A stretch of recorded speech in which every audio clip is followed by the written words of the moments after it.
네, 오늘 성경 말씀은 창세기 12장 1절에서 5절이 되겠습니다. 제가 봉독하겠습니다. 여호와께서 아브라함에게 이르시되 너는 너의 고향과 친척과 아버지의 집을 떠나 내가 네게 보여줄 땅으로 가라. 내가 너로 큰 민족을 이루고 네게 복을 주어 네 이름을 창대하게 하리니 너는 복이 될지라. 너를 축복하는 자에게는 내가 복을 내리고 너를 저주하는 자에게는 내가 저주하리니 땅의 모든 족속이 너로 말미암아 복을 얻을 것이라 하신지라. 이에 아브라함이 여호와의 말씀을 따라갔고 롯도 그와 함께 갔으며 아브라함이 하란을 떠날 때에 75세였더라. 아브라함이 그의 아내 사레와 조카 롯과 하란에서 모은 모든 소유와 얻은 사람들을 이끌고 가나안 땅으로 가려고 떠나서 마침내 가나안 땅에 들어갔더라. 아멘. 담임 목사님께서 신앙적 경험 토대 쌓기라는 제목으로 말씀 전하시겠습니다. 반갑습니다. 참 좋으신 우리 주님의 은총과 평강이 예배 자리에 나오신 모든 분들 위해 함께 하시길 축원드립니다. 성가대의 아름다운 찬양 감사드립니다. 여행을 사람들이 좋아하죠. 여행을 좋아하는데 지금 우리 국가적 이런 사회적 상황을 보면은 아마 지금 우리 국민들이 신경적으로 상당히 예민해져 있고 힘든 상황에 놓여 있는 것 같습니다. 이럴 때는 여행을 떠나고 싶습니다. 조금 여행을 하게 되면은 이제 어떤 심리학자는 행복하다 그럽니다. 행복하다 그러는데 그 중에 이제 두 가지 주요 사항이 있는데 여행을 하게 되면은 첫 번째는 해방감. 어느 속박되어 있다가 이제 완전히 해방되는 거죠. 해방되니까 행복하고 두 번째는 이제 경험입니다. 경험. 이제 여행을 하게 되면서 많이 보고 듣게 되죠. 듣게 되면서 여행 갔다 온 분들이 그러지 않습니까? 어디 가니까 막 음식도 좋고 뭐 사람도 친절하고 풍경도 좋고 이런 이제 이야기들을 많이 하면 나도 저곳에 한번 가보고 싶다 이런 생각을 하게 되는데 이제 여행을 하게 되면은 특별히 이제 이 경험이 축적됩니다. 견문이 넓어지고 이제 그게 오래 이제 가죠. 한번 우리 장기 기억 속에 남아 있으면서 그 갔다 온 것들이 이제 친구들과 만나거나 사람들과 만날 때 계속 꺼내서 이야기를 하게 돼요. 자료가 되는 거죠. 데이터가 되고. 그래서 여행을 하면 행복한데 특별히 그 두 가지 내용, 해방감과 이 경험의 축적, 견문 넓히는 이 부분이 중요하다고 어떤 심리학자는 강조하는 걸 봤습니다. 또 이 경험을 하게 되면은 경험이 쌓이게 되면은 어떤 좋은 점들이 있냐 하면은 우리의 그런 인생의 그 어떤 성공의 토대가 되죠. 성장의 토대가 됩니다. 지금 올해 우리 교회에서 이제 해외 단기 선교 프로그램이 있죠. 7월입니까? 대학생들 방학 때 이제 단기 선교 프로그램이 있는데 그 동안에 이제 쭉 지속되어 오다가 코로나로 인해서 잠시 이제 중단이 되었습니다. 중단이 되었다가 또 이제 시작을 하게 되었는데 여기 이제 단기 선교 갔다 오신 분들이 있죠. 아주 이제 나라는 이제 가난하고 열악한 상황에 있는 이제 곳에 가서 그 아이들을 돌보면서 그 아이들에게 이제 예수님을 전하는 그런 사역을 하게 됩니다. 이제 그런 아이들과 같이 지내게 되면은 자연히 이제 연민하고 동정하는 마음을 갖게 되죠.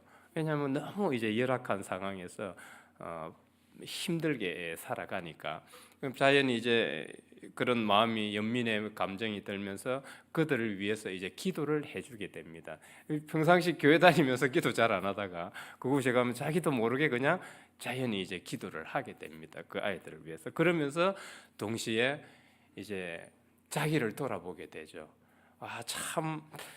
이 아이들은 이런 열악하고 힘든 상황에서 살아가는데 나는 그동안에 이 아이들에 비하면은 천국과 같은 그런 환경에서 자랐는데 늘 뭐 불평불만하고 자기의 인생에 대해서 긍정적으로 보지 못하고 비관적이고 그렇게 투덜거리면서 살아온 자기를 이제 쭉 보게 됩니다. 보게 되고 내가 이제 한국에 돌아가게 되면은 이제 좀 더 성실한 모습으로 조금 삶을 조금 더 열심히 살아야 되겠다. 이런 이제 각오와 다짐을 하게 되죠. 이 해외 단기 선교 갔다 온 분들의 이 공통적인 이제 특징이에요. 이런 어떤 피드백들이. 그게 이제 왜냐하면 그곳에서 특별한 경험을 했기 때문에 그 경험들이 이제 그네들의 삶을 이렇게 방향을 새롭게 이제 설정하도록 이제 도와주는 것입니다. 여행을 해서 이제 경험을 축적하는 것도 중요하고 또 어떤 다른 방식을 통해서 이렇게 경험을 하는 것이 중요한데 우리 신앙의 여정에서도 마찬가지로 경험은 중요합니다. 우리가 이제 머리와 이성과 교리로서만 하나님을 믿고 신앙을 한다면 이건 한계가 있어요. 하나님은 머리와 이성을 넘어서 계신 분이고 신비이시기 때문에 우리가 지금 삼위일체 하나님 이 자체가 이미 신비잖아요. 아버지, 아들, 성령이 한 분이시다. 이 자체가 이미 신비인 거예요. 그래서 머리와 이성으로서 하나님을 이해하고 접근하는 데는 한계가 있어요. 결국은 경험이 이제 바탕이 되어야 하나님의 신비에 대해서 우리는 한 걸음씩 더 나아갈 수 있게 되는 것이죠. 오늘 본문에 나오는 아브라함도 이제 하나님께서 가나안 땅으로 이제 가라고 명령을 하십니다. 그 명령을 듣고 가나안 땅에 가서 이제 75세에 가나안 땅에 이제 정착을 해서 신앙의 여정을 계속 이어가게 됩니다. 아브라함이 몇 세까지 생존했죠? 175세. 그러니까 가나안 땅에 가서 100년의 시간을 할애해서 통해서 이제 신앙의 여정을 하게 되고 그러면서 많은 이제 경험을 축적하게 돼요. 아브라함이 그냥 한 번의 믿음이 조상이 된 것이 아니라 그 신앙의 여정에서 많은 경험이 축적이 되면서 비로소 이제 믿음이 조상이 되고 우리가 그 서신서에서 사도 바울이 믿음의 장성한 분량에 이르기까지 이제 성장해야 된다고 하는데 아브라함은 그런 이제 경험을 통해서 신앙의 여정 속에서 특별한 경험들을 하면서 경험이 축적돼서 이제 믿음이 장성한 분량에 이르게 됩니다. 우리는 오늘 설교를 통해서 아브라함이 어떤 특별한 경험을 했는지 여러 가지 했지만은 그 중에서 아브라함의 그런 어떤 신앙적 태도, 믿음을 성장시킨 특별한 경험 몇 가지를 살펴보면서 우리도 이제 어떻게 신앙적 경험을 통해서 신앙을 성장할 것인가를 생각을 해보겠습니다. 오늘 하나님이 주신 성경 말씀을 보면은 아브라함이 이제 가나안 땅에 정착을 해서 신앙 정착을 이제 도착한다는 것까지 실려 있는데 그 이후에 이제 아브라함이 가나안에 정착을 해서 살면서 어떤 경험을 했는지는 그 뒤에 성경을 읽어보면 나오는데 한번 제가 몇 가지를 뽑아서 생각을 해보겠습니다. 아브라함이 첫 번째 이제 가나안에 정착을 해서 경험을 하게 되는데 그 특별한 경험 중에 하나는 이제 아내 사라가 사례를 파라오에게 이제 빼앗길 뻔했죠. 빼앗길 뻔했는데 그 아내 사라를 이제 다시 구원하게 되는, 다시 찾게 되는 그런 이제 경험을 하게 됩니다. 어떤 상황이냐 하면은 이제 그 당시 고대 건동에 이제 기근이 들었습니다. 이제 이집트는 큰 나라고 하니까 이제 아브라함이 아내를 데리고 이집트로 가서 이제 양식을 구하게 된 거죠. 양식을 구했는데 이제 사라가 좀 미모가 좀 있었던 것 같습니다. 아름다웠던 것 같아요. 그러니까 이제 이집트는 이방인 지역이잖아요. 그러니까 이제 남편으로서 이제 걱정이 되는 겁니다. 뭐 여러 이방인 사람들이 아내를 탐할까봐.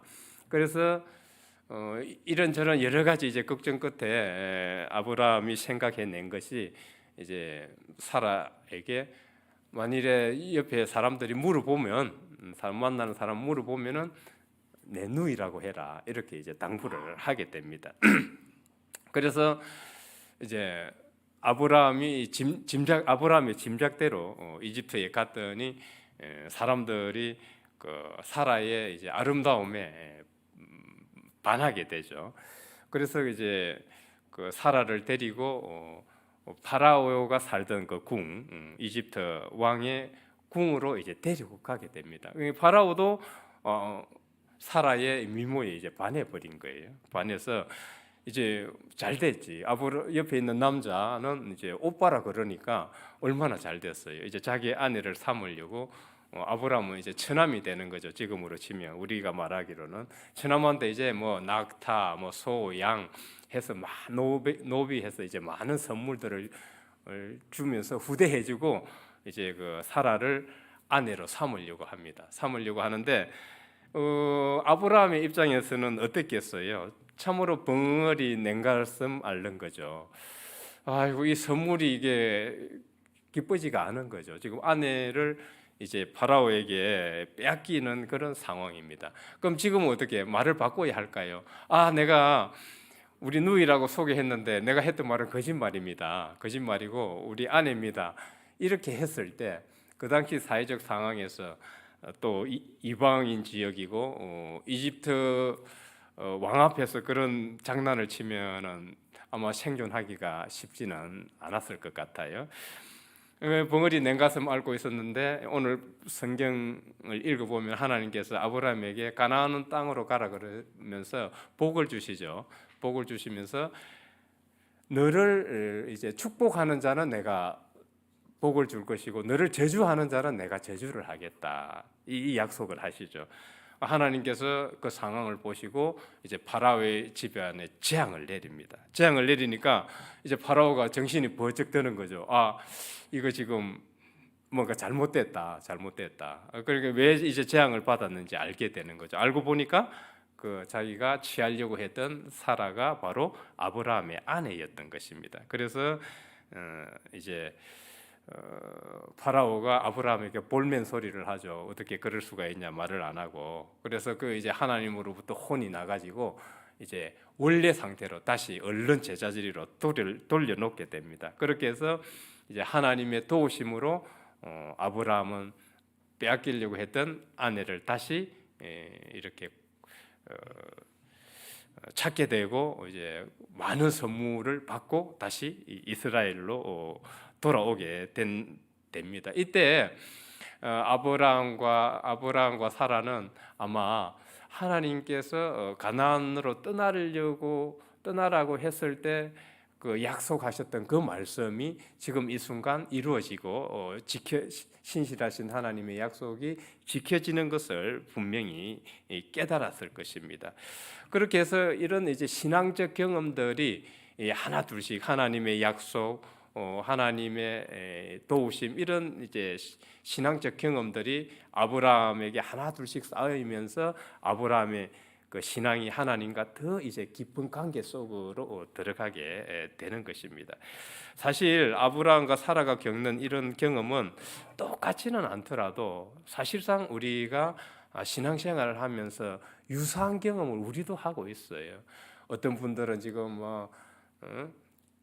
우리 교회에서 한동안 그 잉태가 되지 않아 가지고 그죠? 얼마나 그 힘들게 오랫동안 기도하신 분이 있습니까? 그런데 그분이 지금 어떻게 됐어요?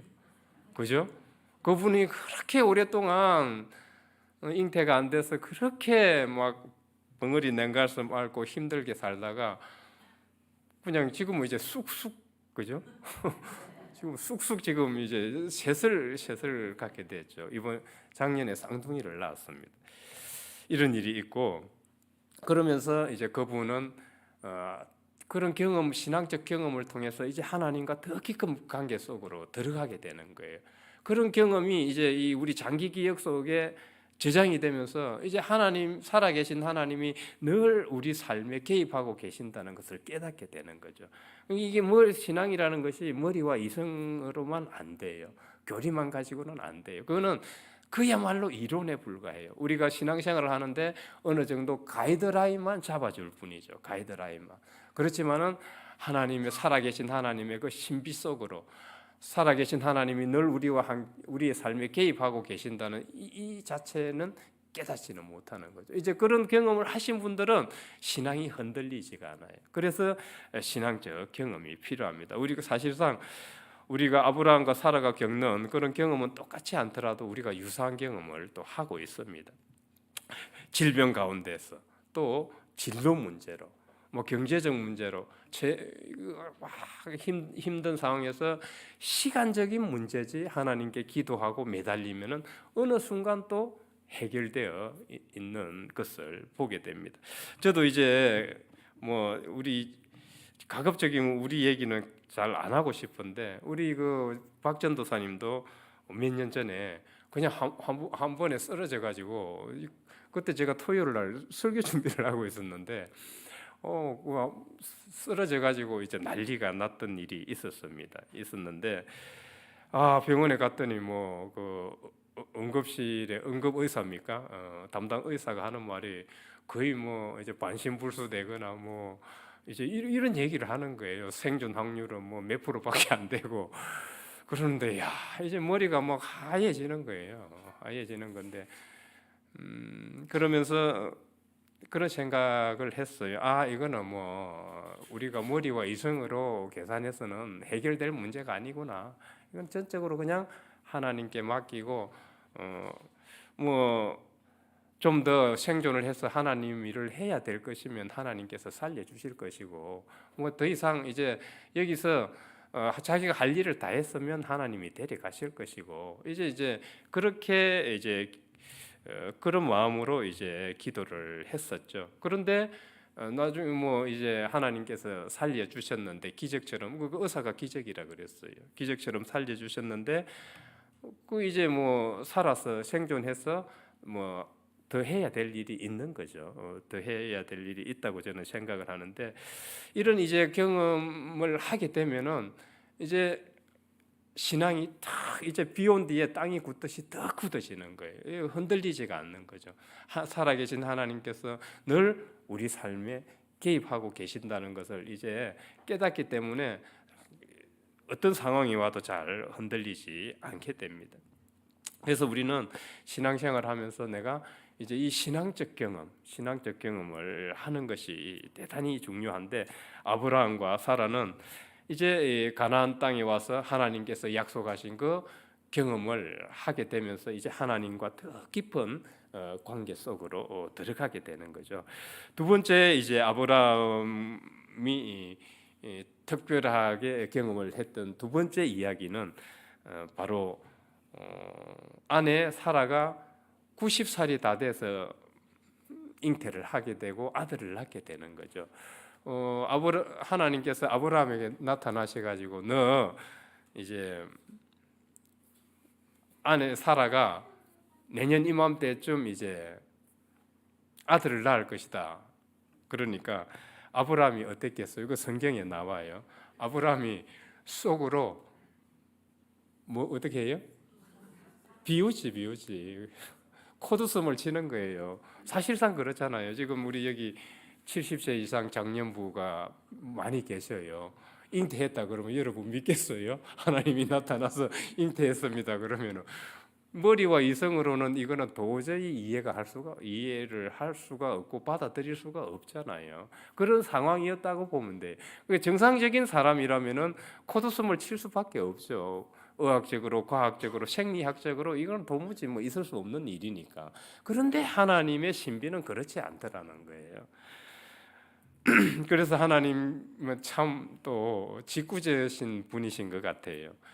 이제 내년 이맘때 되면 봐라 이제 아들을 낳게 될 것인데 그 이름을 뭐라 하라고요? 이삭이라 하라. 이삭의 뜻이 히브리어로 무엇을 포함하고 있어요? 웃음.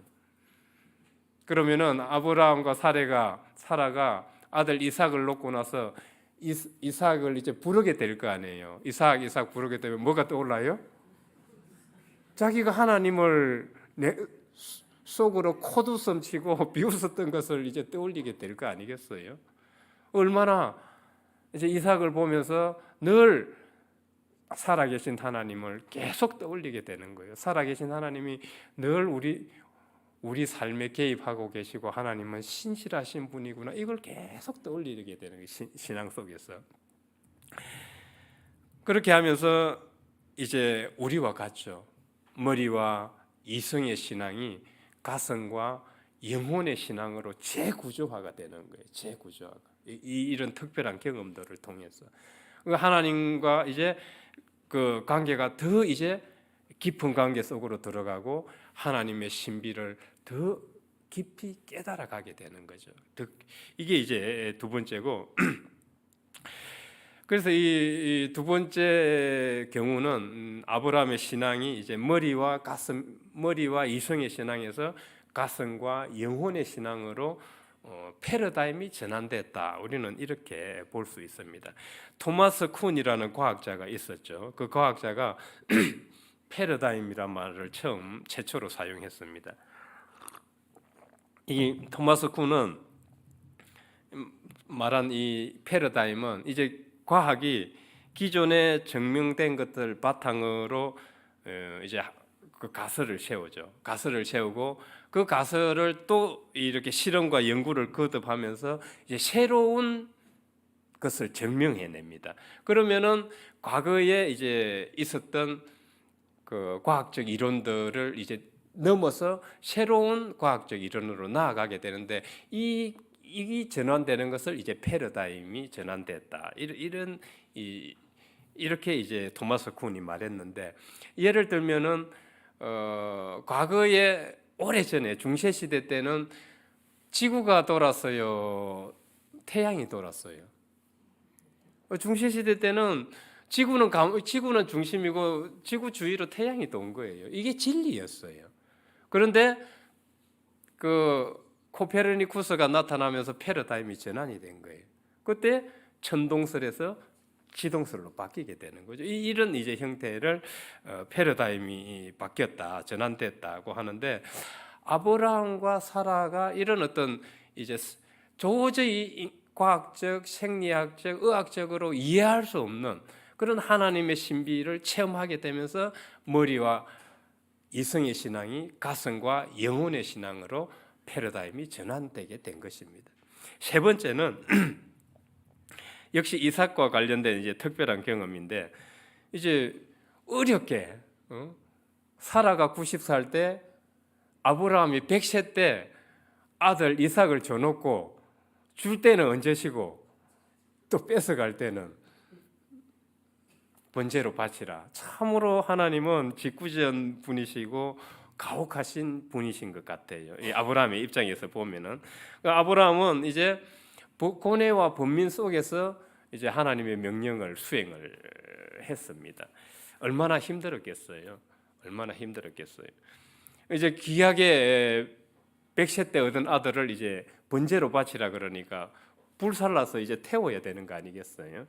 하나님의 명령대로 고뇌와 번뇌 가운데 이제 모리아 산으로 가서 그 장작 더미를 이제 쌓아놓고 아브라함을 이삭을 묶어서 그 위에 올려놓고 이제 칼을 딱 치려고 했을 때 하나님께서 아브라함을 이제 못하게, 그렇게 행동을 못하게 딱 붙잡으셨는데, 저는 이 하나님이 그러셨을 것 같아요. 보통 인간이라면 그냥 명령을 수행 안 하고 그냥 이런저런 핑계 대다가 말았을 건데, 이 아브라함 이놈 참 지독한 놈이구나. 어떻게 지 아들을 저렇게 이제 칼로 내리치려고 했을까? 하나님께서는 그렇게 생각하시지 않았을까 싶어요. 보통 인간이라면 그렇게 할 수가 없잖아요. 근데 이 아브라함 이놈 이거 참 지독한 놈이네, 지독한 놈이네. 하나님이 깜짝 놀랐을 것 같아요. 하나님께서 그렇게 명령은 하셨지만은, 우리는 이 아브라함의 행동을 어떻게 이해할 수 있을까요? 참으로 보통 사람이라면 이렇게 하나님의 번제로 바치는 하나님의 명령을 수행할 수 없었을 것입니다. 아브라함의 이런 믿음을 이해하기 위해서는 우리는 전적인 신뢰라는 이 부분을 좀 이해할 필요가 있는데, 실존주의자 철학자 키에르 케고르는 이런 말을 했었죠. 정말 신앙과 이성적으로 판단을 해야 되느냐, 신앙적으로 판단을 해야 되느냐, 신앙의 문제에서 이성적으로 판단하느냐 신앙적으로 판단하느냐 했을 때 자기는 신앙적으로 판단을 하겠다. 신앙적으로 판단을 하겠다. 이 무슨 말이냐면은 이제 우리가 바다 위를 100m 깊이의 바다 위를 걸어가는데 하나님의 부력으로 100m 깊이의 바다 위를 걸어간다는 거. 이게 이제 그가 말하는 전적인 신뢰예요. 전적인 신뢰. 그러나 전적으로 신뢰하지 않으면 어떻게 되죠? 베드로가 물리를 걸어가다가 퐁당 빠지게 되죠. 이제 그걸 전적으로 신뢰하지 않는 것은 그 속에 근심, 염려, 걱정이 개입된다는 말이에요. 그러니까 우리가 우리는 뭐 세상을 바다로 언유를 한다면은 이 세상의 험난 세파를 이제 거치면서 하나님의 부력을 믿고 우리가 가야 되는데 이제 머리와 이성으로 이제 근심 걱정하고 염려할 때 오히려 더 깊은 나락으로 빠져들 수 있다는 거죠. 그래서 기에르 케고르는 이성적으로 판단해야 되느냐 신앙적으로 판단해야 되느냐 이 어려운 문제에 있을 때 자기는 신앙적으로 판단을 하겠다. 지금 아브라함에게 주어진 그 과제, 이 과제를 머리와 이성으로 판단을 해서 해결을 할 수 있을까요? 해결을 할 수가 없죠. 그래서 아브라함은 신앙적으로 판단을 한 것이고 전적으로 하나님을 신뢰한 것이죠. 이거는 내가 머리로 이성으로서 해결할 수 있는 문제가 아니었던 것이죠. 이걸 이제 결정할 수 있는 토대가 되었던 것이 저는 바로 100세 때 아들을 얻었던 그 경험. 이런 경험들이 오히려 아브라함이 이런 전적으로 하나님을 신뢰할 수 있도록 이끌었다고 이제 봅니다. 아브라함은 인생 관련해 최고의 시험을 받게 되었으나 하나님을 전적으로 신뢰함으로써 이제 믿음이 정말 하나님 보시기에 장성한 분량에까지 이르게 되었던 것입니다. 우리 인생 그렇게 해서 이제 아브라함의 그 신앙적 태도는 정말 이제 모든 민족의 조상이 되는 거죠. 그리고 모든 민족들이 아브라함을 통해서 복을 받는다. 결국은 예수님의 계보도 아브라함을 거쳐서 내려오는 것이라고 볼 수 있겠지요. 아브라함을 통해서 그 줄기에서 예수님이 나타나셨으니까 우리는 복을 받는 게 맞는 거죠. 성도가 된 것이니까. 그래서 이 아브라함과 사라의 이야기를 보면은 참 이 삶의 여정에서 우리의 그런 인생의 방향을 결정짓고 하나님과 깊은 관계 속으로 들어가게 하는 것은 바로 이 경험에 있더라. 이 경험을 이제 하는 것이 대단히 이제 중요하고 우리의 신앙을 또 다른 우리가 볼 수 없었던 또 다른 차원으로 이제 도약하게 해 준다는 것이죠. 그래서 우리는 신앙의 여정을 하는 가운데 이제 그 신앙의 성수, 우리가 보지 못했던 또 다른 차원의 단계로 도약하기 위해서는 이제 신앙적 경험이 필요한데 그렇다면 그냥 마냥 감히 하늘에서 떨어지기를 기다리고만 있어야 할까? 물론 하나님의 때가 주어지면은 그거는 될 것입니다. 그렇지만은 우리의 그런 신앙적 능동적이고 적극적인 신앙의 자세가 필요하다고 생각을 합니다. 예수님의 제자들이 복음을 전하기 위해서 몸을 이끌고 세상으로 나가지 않았더라면은 그냥 방 안에서만 앉아서 그냥 단순히 기도만 하고 찬양 부르고 예배만 드리고 있었더라면 어떻게 되었을까요? 그들이 정말 어려운 가운데 예수님께서는 너희들을 양을 이리대 가운데 내보낸 것 같은 심정이다. 그만큼 복음을 세상에 나가서 복음을 전하는 게 어려운 일입니다. 그래서 그런 상황에서 몸을 이끌고 세상 밖으로 나가서 체험을 하고 경험을 했기 때문에 복음의 지혜와 복음을 전하는 지혜와 노하우가 축적이 되는 것이죠. 그래서 이 지혜와 노하우가 이제 축적이 되는데 이게 어디서부터 시작되느냐 하면은 경험이더라는 거예요. 경험이더라는 거예요. 경험을 하면은 처음부터 잘 되지 않죠.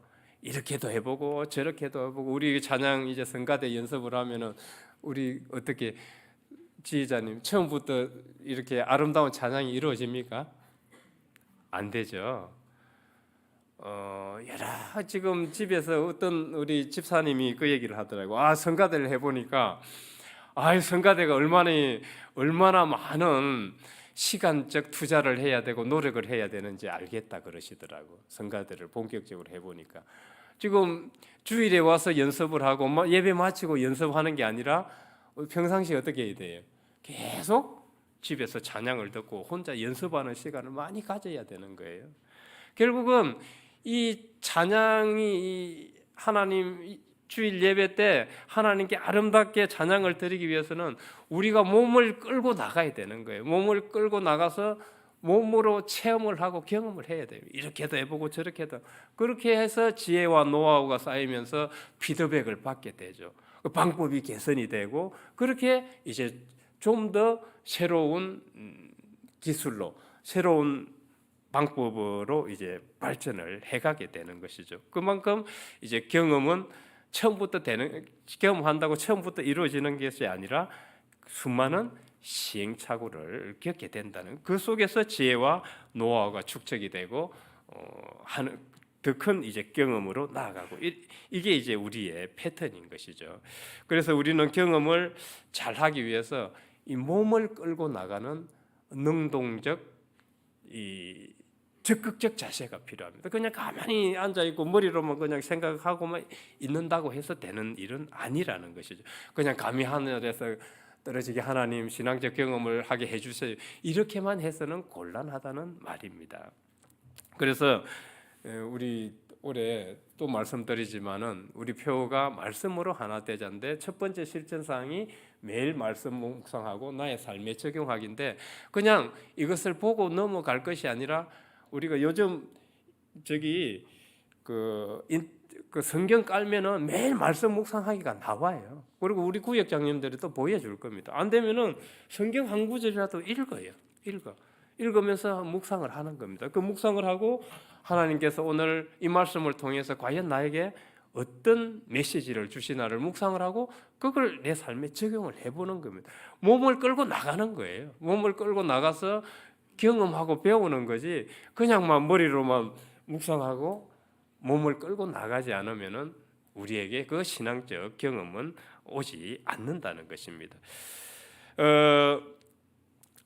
모세가 80세의 미디안 광야에서 하나 가시떨기나무를 속에서 하나님의 음성을 듣게 돼요.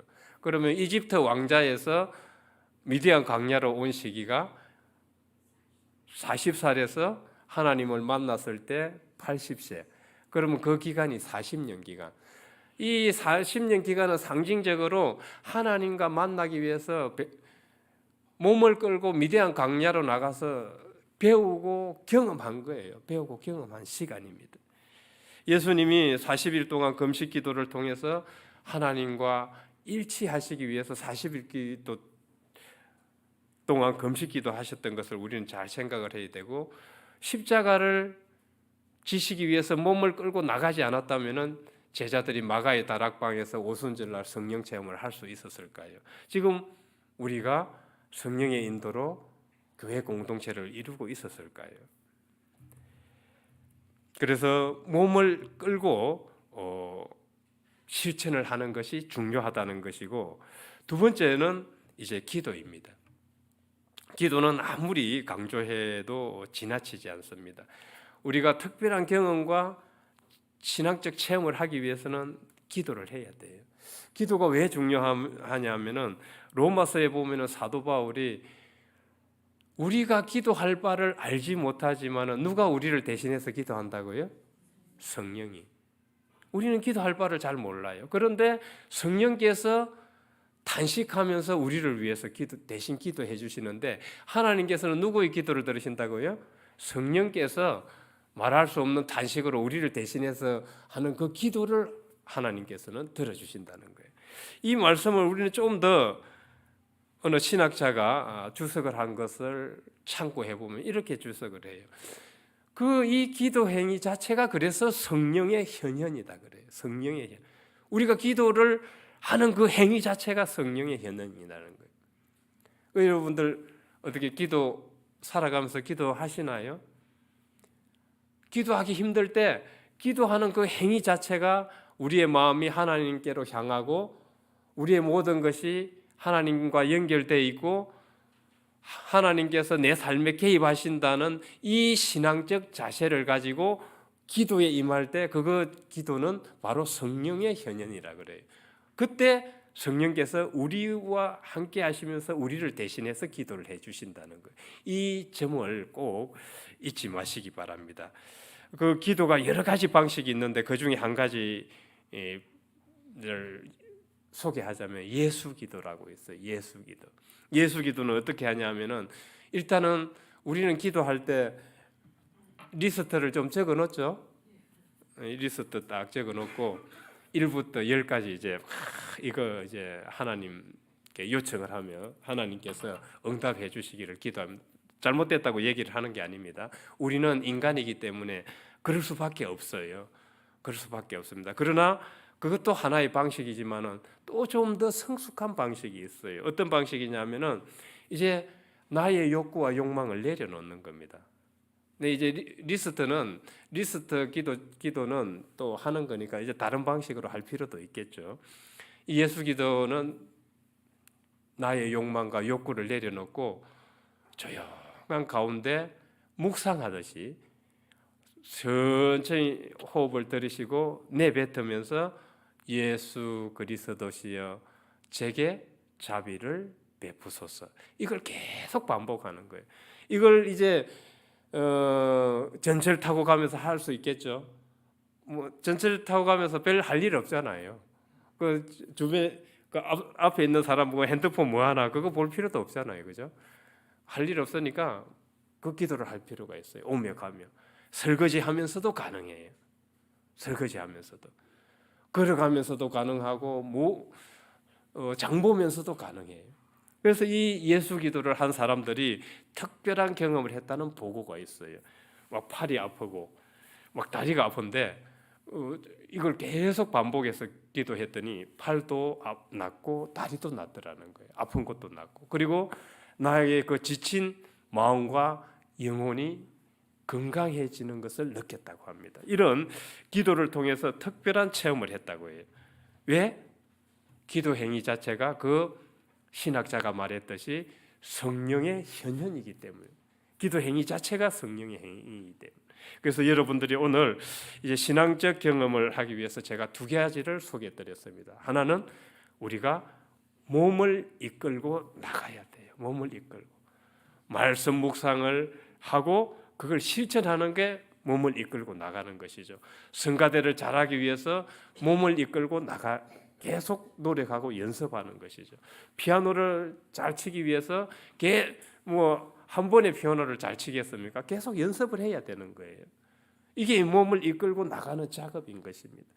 그리고 두 번째는 기도 행위입니다. 기도 행위가 성령의 현현이라는 것입니다. 이 두 가지를 통해서 여러 가지 방법도 있겠지만은 오늘은 제가 이 두 가지를 소개를 했습니다. 그렇게 해서 이 신앙의 여정에서 우리가 신앙적 경험을 해야 돼요. 이 작은 경험들이 쌓여서 큰 경험을 하게 되고 모세처럼 이 큰 경험이 이제 우리의 삶의 방향을 결정짓고 새롭게 하게 되고 하나님과 더 깊은 관계 속으로 들어가도록 인도하는 것입니다. 그래서 우리 모두 새해에는 신앙적 경험을 통해서 하나님과 깊은 관계, 하나님의 신비를 깨달아가는 신앙이 되길 주님의 이름으로 축원드립니다.